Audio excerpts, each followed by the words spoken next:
بسم الله الرحمن الرحيم. ازيكم عاملين ايه؟ ان شاء الله تكونوا بخير. النهارده بقى هنعمل مشويات. تمام.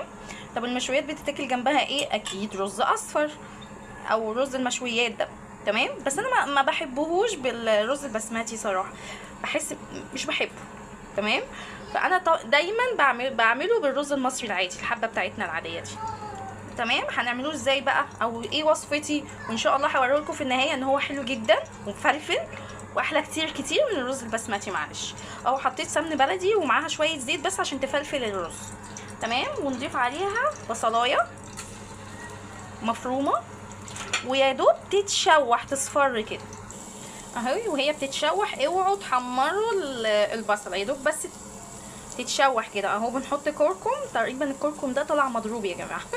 تمام. نحط كركم وكاري طبعا. بسم الله. وايه، ونشوحه بقى ايه، نطلع بس ايه ريحه البهارات كده بتبقى خطيره. ما شاء الله اللهم بارك، ما شاء الله. اهو اهو. نحط ورق غار. انا معلش ده اخر حبه ورق غار عندي فمتكسرين، مش مشكله، انا رايحه اشتري حاجات رمضان. بسم الله بسم الله. خلاص هو كده حلو قوي.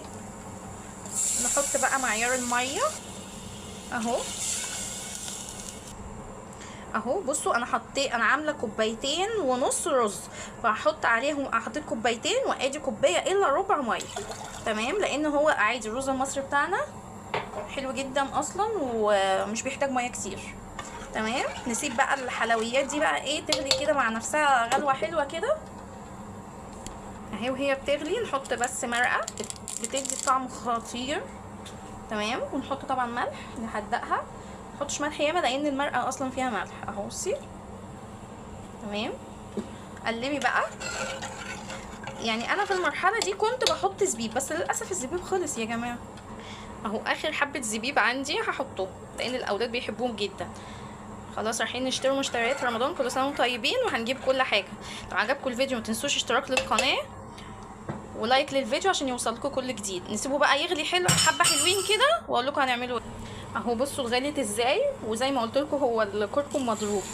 نضيف بقى الرز بتاعنا اهو. حطينا الرز طبعا احنا متبلينه بكل حاجه ومش محتاج اي حاجه.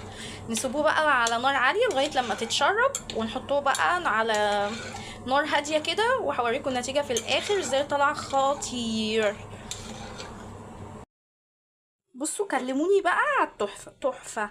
ما شاء الله اللهم بارك. بصوا بصوا الجمال، بصوا الحلاوه، بصوا والله ما شاء الله ما شاء الله خطير. جربوه بالرز المصري هيعجبكم جدا جدا عن البسمتي. صراحه انا بحبه.